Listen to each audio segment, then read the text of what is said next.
Picture yourself in Moscow's Red Square. It's New Year's Day, 1989. Look up, there's the Soviet flag waving in the cold wind. That iconic hammer and sickle against red fabric. All around you, massive monuments honor Lenin, celebrate the war against Hitler, and glorify Soviet power. You're standing at the heart of one of Earth's two superpowers.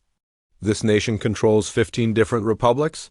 They possess 40,000 nuclear weapons. They crushed Nazi Germany. They sent the first human being into space. Half of Europe answers to Moscow.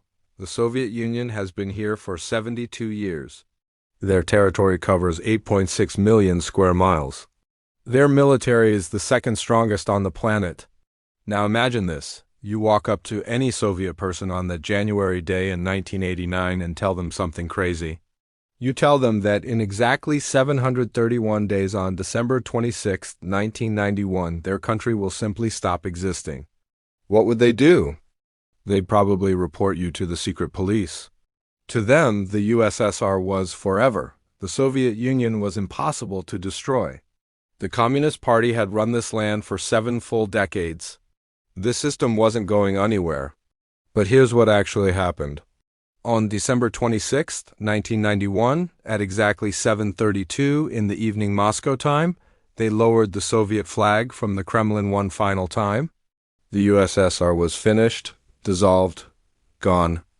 A superpower that lasted 72 years vanished from Earth in just 731 days.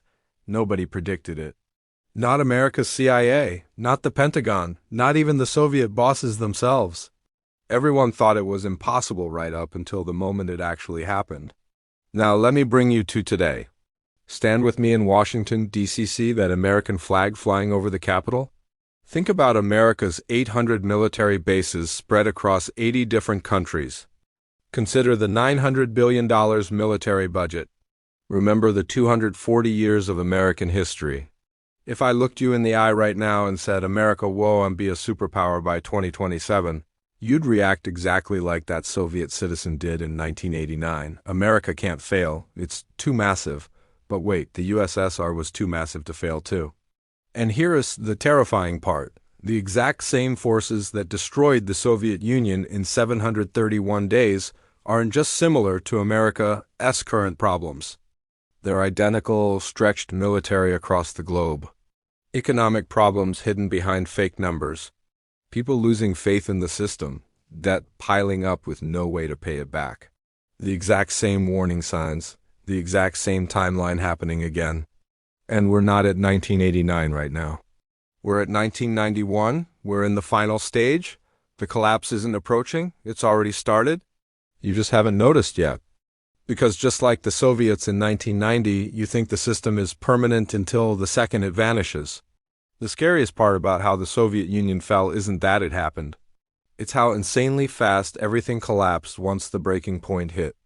And it's how completely hidden the collapse was until those final 18 months. The USSR looked unbeatable in 1988. By 1991, it was history. That's the speed we're talking about. That's the warning we're ignoring right now. To really understand why the Soviet Union collapsed and why America is walking the exact same path, we need to go back to where it all started. We need to see what the USSR was when it was powerful, understand the mistakes they made, and see how those mistakes snowballed until everything imploded in under 2 years. Let me walk you through the rise. Let me show you when they peaked. And then let me show you how it all fell apart. Because that collapse is a perfect blueprint. And America is following that blueprint exactly, step by step, year after year. The Soviet Union was born from revolution in 1917. By 1945, after paying a massive price to defeat Hitler's Germany, the USSR stood as one of 2 global superpowers next to the United States. The Soviet system was straightforward. The government planned the entire economy from the top. The state owned everything that produced anything. One political party controlled everything. And a huge military protected and spread communist ideas around the world. For 30 years after World War II, this system seemed to be working. The USSR built up their industries at incredible speed. They rebuilt everything destroyed in the war. They created nuclear weapons by 1949, catching up to America. They launched Sputnik in 1957, the first satellite ever in space, which shocked the Western world. They sent Yuri Gagarin into orbit in 1961, making him the first human in space and proving Soviet technology was world-class. By the 1970s, the USSR controlled a massive empire. 15 Soviet republics stretching from the Baltic Sea all the way to the Pacific Ocean, satellite countries throughout Eastern Europe, Poland, East Germany, Czechoslovakia, Hungary, Romania, Bulgaria, communist allies around the world in Cuba, Vietnam, North Korea, Angola, Ethiopia, Nicaragua, Soviet military bases in 36 different countries, more than 40,000 nuclear weapons. The world's second largest economy worth $2.7 trillion. The Soviet Union in the 1970s looked like it would last forever. It seemed unbreakable. It looked like it would stand for another 100 years. But beneath what everyone could see, the whole system was already rotting from the inside. And that rot was in the economy. The Soviet economy was built on one big lie. The lie said that government planning could beat free market competition. The lie claimed that bureaucrats sitting in Moscow could manage resources better across 8.6 million square miles and 290 million people than prices and competition ever could. For a little while, during the rapid building phase, this actually worked. You can centrally plan building steel factories and dams, but you can't centrally plan a grown, complicated economy. You can't centrally plan new ideas and innovation. You can't centrally plan making customers happy. By the 1970s, the Soviet economy was stuck. Economic growth that used to be 6% every year in the 1950s dropped to 3% in the 1970s and just 2% in the early 1980s. They were producing less with the same effort. Factories were using ancient technology from the 1950s. Products were cheap and poorly made. Store shelves were getting emptier and emptier. Regular Soviet people waited in lines for hours just to buy basic stuff like bread, meat, and shoes. And lots of times, there was nothing there to buy anyway. But the Soviet leaders refused to admit there was a problem. They published fake numbers that showed growth. They blamed shortages on local managers screwing up, not on the broken system itself. They told everyone that capitalism was failing in the West while communism was thriving, and the people with no way to get information from outside believed it. Or at least they pretended to believe it. And then the Soviet Union made the fatal mistake, the same mistake every empire eventually makes. They stretched their military too thin. In December 1979, the Soviet Union invaded Afghanistan. They wanted to help a communist government that was losing a civil war. The Soviets assumed it would be quick. A few months, maybe a year maximum. They'd crush the Afghan rebels, put in a loyal government, and get out just like they'd done in Hungary in 1956 and Czechoslovakia in 1968. But Afghanistan was completely different. Afghanistan was where empires went to die. The British tried to conquer Afghanistan back in the 1800s and got destroyed. Now the Soviets were about to learn that same painful lesson. The Afghan Mujahideen fighters, getting money and weapons from America and Pakistan, fought a guerrilla war the Soviet military couldn't figure out how to win. Soviet deaths kept climbing. 15,000 soldiers killed, 50,000 wounded. The war dragged on for 9 brutal years. And every single year it cost more money. At the same time, the Soviet Union was keeping a massive military presence in Eastern Europe. 500,000 Soviet troops stationed in East Germany, Poland, Czechoslovakia, and Hungary. Another 500,000 troops watching the Chinese border. Naval fleets in the Baltic Sea, the Black Sea, the Pacific. Military support flowing to Cuba, Vietnam, Angola, Ethiopia, Nicaragua, and dozens of other communist allies. The Soviet military budget ate up 25% of their entire economy. Compare that to the United States, which spent just 6% on defense. This couldn't continue. The Soviet economy was barely growing. The military was burning through a quarter of everything they produced. And Afghanistan was a black hole, swallowing money and young men with no end anywhere in sight. Something had to break. And then in 1986, something did break, oil prices crashed. In 1980, oil was selling for $35 per barrel. By 1986, oil had plunged to just $10 per barrel.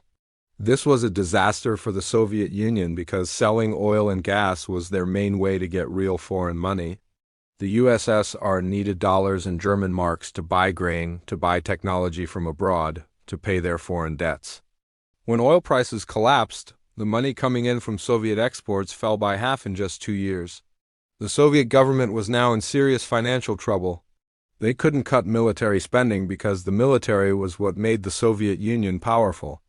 They couldn't raise taxes because the economy was already on the edge of falling apart. They couldn't borrow from Western banks because those banks didn't trust them to pay it back. So they did what every broke government does. They printed money. The Soviet government started printing rubles to cover the gap in their budget. Between 1985 and 1990, they increased the money supply by 250%. But they weren't actually producing more stuff.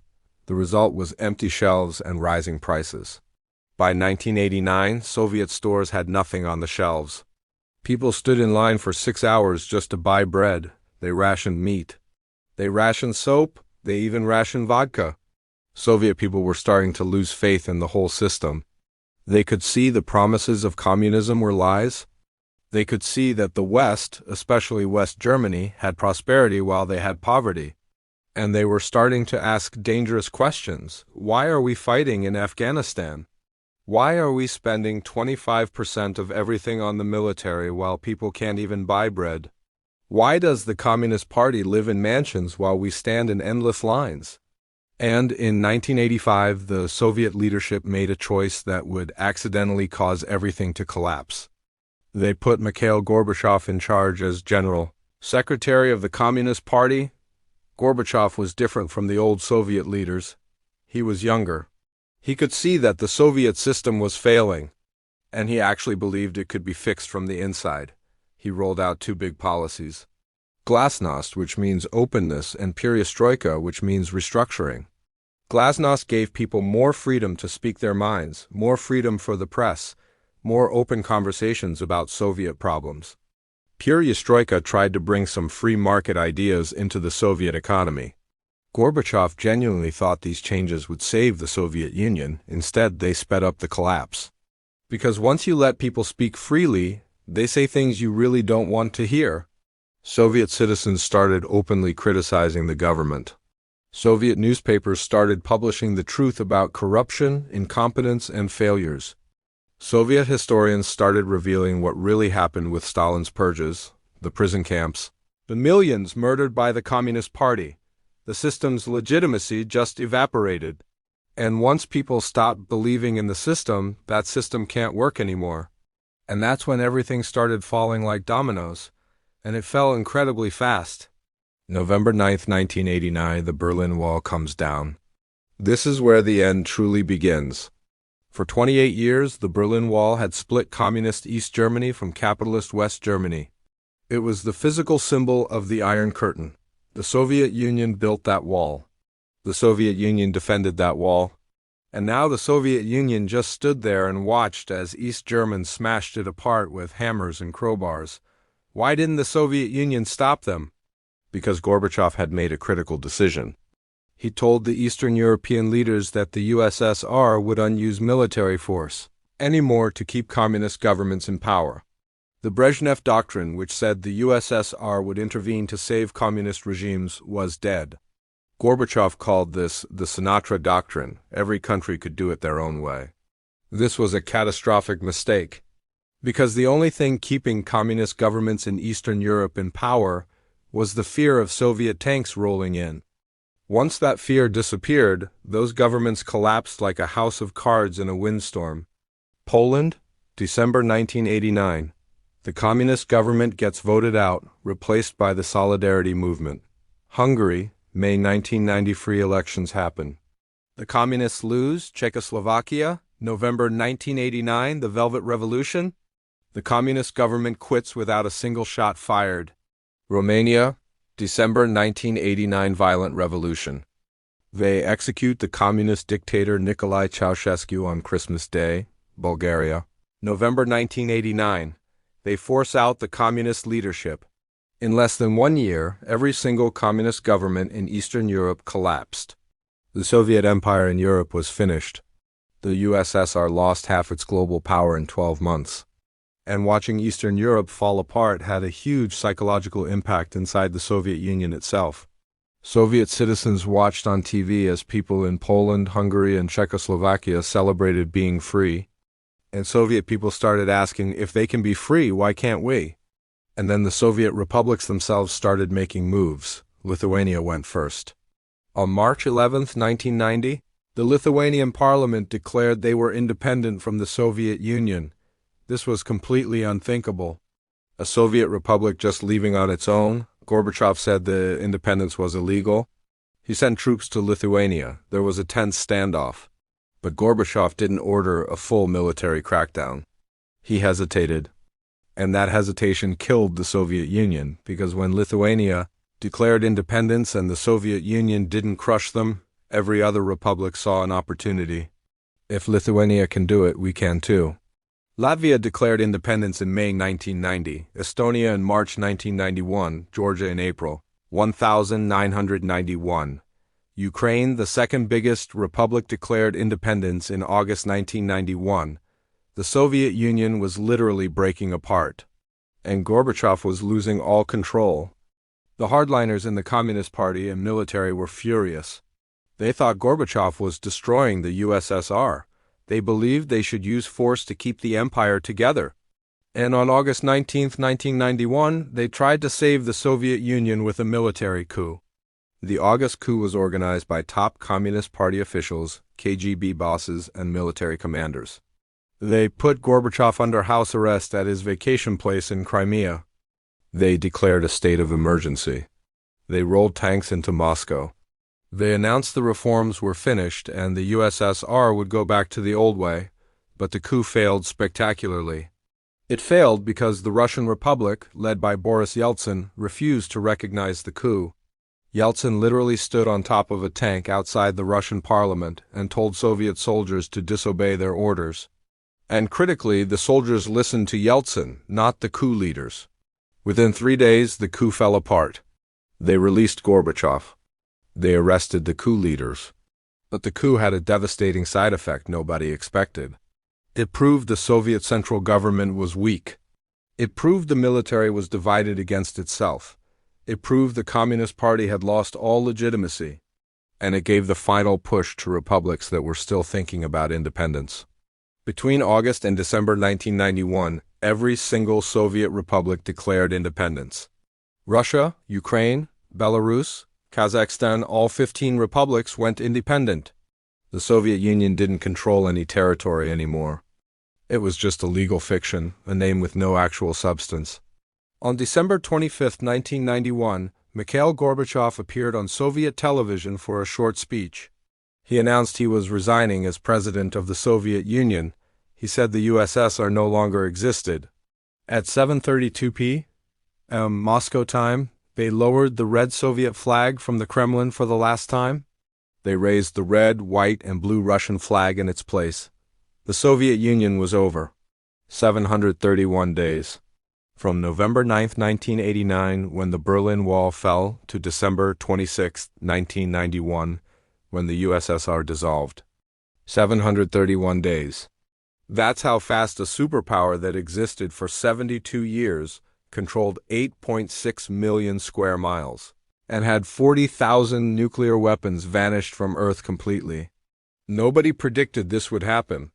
In 1988, the CIA wrote an assessment saying the Soviet Union was stable and would probably exist well into the 2000s. In 1989, after the Berlin Wall fell, most Western experts thought Eastern Europe would slowly transition over 10 years. In 1990, most specialists thought the USSR would survive in some reformed version. Even in August 1991, after the failed coup, most observers thought the Soviet Union would stay together. Every single one of them was wrong. The collapse happened way faster than anyone thought was even possible. Why? Why did it happen so fast once it started? Because empires don't collapse gradually and slowly. They collapse suddenly once they hit the breaking point. And the breaking point isn't military defeat. The breaking point is when people stop believing in the system. Once people stop believing, the system can't function. And once the system stops functioning, everything collapses in a cascade. The Soviet military wasn't defeated in battle. Their nuclear weapons were still there. The Soviet tanks were still sitting in their bases, but none of that mattered. The system had lost legitimacy. Soviet citizens didn't believe in communism anymore. Soviet soldiers didn't believe in what they were fighting for anymore. Soviet bureaucrats saw the writing on the wall and started planning their escape routes. And once belief disappears, once trust is gone, the empire is gone. Now let's turn that mirror toward ourselves. Let's look at the United States of America. Let's examine the parallels, because they aren't vague similarities. They're exact matches. The United States came out of World War II just like the Soviet Union as a global superpower. The United States built an empire too. Not an empire where they directly controlled territory, but an empire of military bases, alliances, client states, and economic dominance worldwide. By 2025, the United States maintains 800 military bases across 80 different countries. American troops are stationed in Germany, Japan, South Korea, Italy, the United Kingdom, Turkey, Spain, and 70 other nations around the world. The U.S. military has 1.3 million active duty personnel and 800,000 reserves. The defense budget is $900 billion every year more than the next 10 countries combined. This is military overextension. Just like the Soviet Union, America is maintaining a global military presence that costs an enormous amount of money. And just like the Soviet Union, the economic foundation underneath all this military power is crumbling. The United States national debt is $36.2 trillion. That's 120% of the entire GDP. The federal budget deficit in 2025 was $2.1 trillion. That means the U.S. government spent $2.1 trillion more than it collected in taxes. How does this deficit get paid for? The U.S. Treasury prints bonds? The Federal Reserve buys those bonds by creating brand new dollars out of thin air. This is money printing. The exact same thing the Soviet Union did in the late 1980s to cover their deficits. Just like the Soviet Union, the United States is experiencing economic stagnation that's hidden behind manipulated statistics. The government reports GDP growth of 2% to 3%. But real wages for the average American worker have been stuck in place for 40 years. When you adjust for real inflation, not the fake CPI numbers they publish, wages have actually fallen. Housing costs have exploded. The middle class is shrinking fast. 64% of Americans are living paycheck to paycheck with no savings. Credit card debt is at $1.17 trillion. Student loan debt is $1.77 trillion. Auto loan delinquencies are at the highest level since 2010. The American people are getting poorer. But the government keeps publishing statistics that claim everything's growing, just like the Soviets did. Just like the Soviet Union, the United States is facing a crisis of legitimacy. Half the population disputed the 2020 election. The January 6th Capitol riot happened. The Black Lives Matter protests swept the country. Deep political division where Republicans and Democrats see each other not as political opponents, but as actual enemies. Trust in government institutions is at historic lows. Trust in the media is collapsing. Trust in the electoral process is fracturing. The social contract is breaking down. Just like in the Soviet Union in 1989, and just like the Soviet Union, the United States is overextended in conflicts it can't win. The 20-year war in Afghanistan ended in a humiliating withdrawal in 2021, with the Taliban taking back control. The U.S. is involved in proxy wars in Ukraine and is preparing for a potential conflict with China over Taiwan. The military is stretched dangerously thin, recruitment numbers are down. The defense industry can't keep up with demand for weapons and ammunition just like the Soviet Union in the 1980s, but here's the most terrifying parallel of all. Just like the Soviet Union, America's power doesn't actually rest on military strength or cultural influence. It rests on one thing: financial power. The power of the U.S. dollar as the world's reserve currency. Just like Soviet power rested on the threat of tanks rolling into Eastern Europe, American power rests on the world needing dollars. And that foundation is cracking right now. The dollar is losing its status as the world's reserve currency.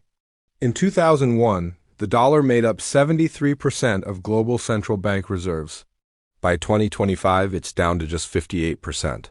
China, Russia, Brazil, India, South Africa, Saudi Arabia, the UAE, and 40 other countries are doing trade without using dollars. China and Saudi Arabia are settling oil deals in yuan. Russia and India are using rupees and rubles to trade. The BRICS nations are building a completely alternative payment system to bypass the dollar entirely. The process of moving away from the dollar is speeding up. Just like Soviet republics declaring independence one by one, the global economy is declaring independence from the dollar. And what happens when the dollar loses its reserve currency status?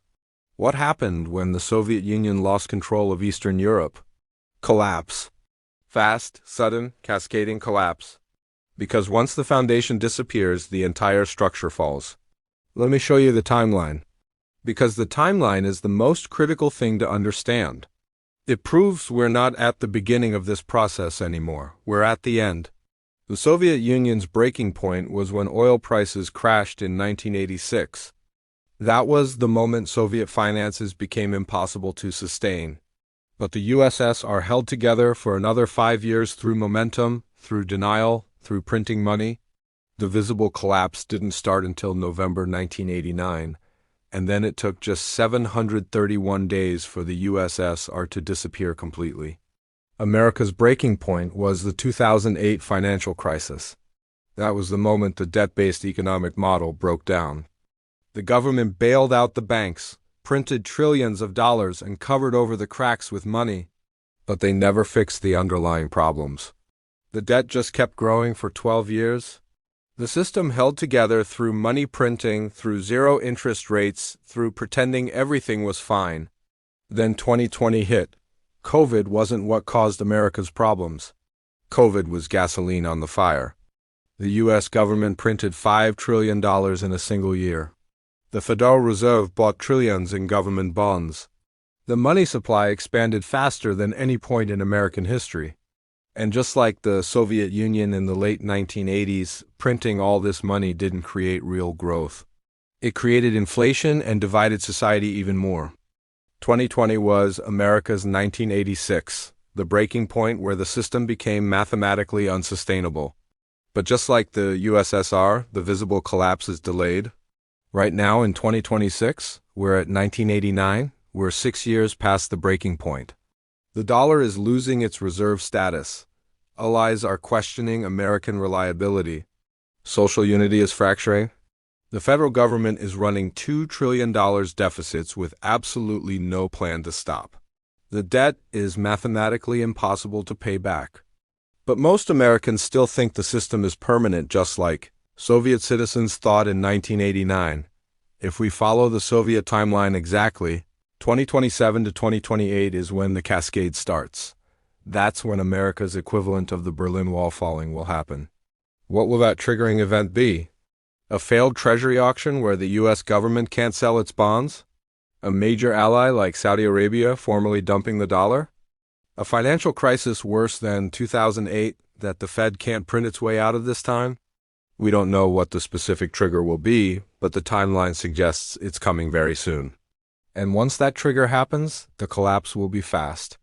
Just like the Soviet Union, it will take 18 to 24 months from the first major crack to the endpoint. By 2029, America won't be the superpower it is today. The dollar won't be the global reserve currency anymore. Those 800 military bases will be financially impossible to maintain. Allies will have shifted their allegiance to other powers. The empire will be over. You think this is impossible? You think America is too big to fail? That Soviet citizen in 1989 thought the exact same thing, and they were completely wrong. The CIA thought the USSR was stable and permanent. They were wrong. The Pentagon thought Soviet power couldn't collapse. They were wrong. Everyone was wrong because they believed the propaganda they were told. They believed the system was strong when it was already hollow inside. Here's the checklist you need to see. Compare the Soviet Union in 1985 to the United States in 2025. Military overextension. The USSR had 500,000 troops in Eastern Europe and a war in Afghanistan. The US has 800 bases across 80 countries and proxy wars in multiple regions. Check. Economic stagnation. The USSR had falling growth and published fake statistics. The US has wages that don't grow and manipulated inflation numbers. Check. Massive unpayable debt. The USSR was printing rubles to cover budget gaps. The US is printing dollars to cover $2 trillion deficits every year. Check. Loss of legitimacy and trust. Soviet citizens stopped believing in communism. American citizens are losing faith in democracy, the media, and institutions. Check. Dependent territories questioning their loyalty. Soviet republics declared independence. US allies are hedging their bets, building alternative systems, distancing themselves from America. Check. Dependence on one critical resource. The USSR depended on oil exports for foreign currency. Oil prices collapsed in 1986. The US depends on the dollar's reserve status for cheap debt. The dollar is losing reserve status right now. Check. Reform attempts making things worse. Gorbachev's glasnost and perestroika accelerated the collapse. US attempts to reform or change policy are failing and creating more division. Check. Every single box is checked off. The pattern is identical. The timeline matches perfectly. The mechanism is the same. The scariest thing about the Soviet collapse is that external enemies didn't cause it. NATO didn't invade the USSR. The US didn't attack them militarily. The Soviet Union destroyed itself from the inside. Bad economic management. Military stretched too thin across the globe, loss of legitimacy and trust. And the crushing weight of debt they couldn't pay. Those same exact forces are destroying America right now. The second scariest thing is how fast it happened. 731 days. Once the Berlin Wall fell, the USSR had 731 days left on the clock. That's the warning you need to understand. Once the first domino falls, the cascade can't be stopped, and it moves incredibly fast. And the first dominoes are already falling right now. The dollar is being abandoned by other countries. Allies are hedging their bets. Debt is exploding exponentially.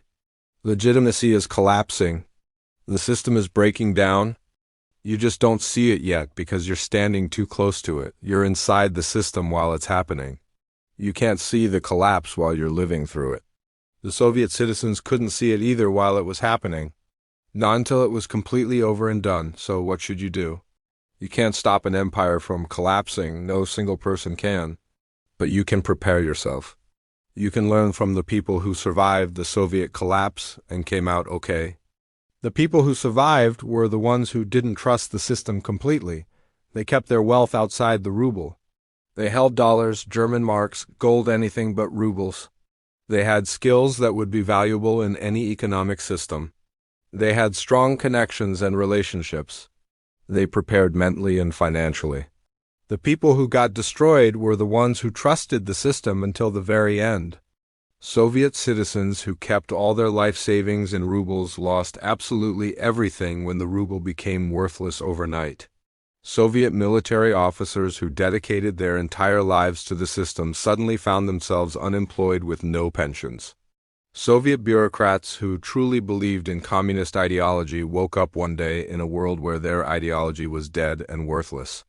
Don't be those people. Don't trust that the system will last forever. Because history is crystal clear about one thing: no system is permanent.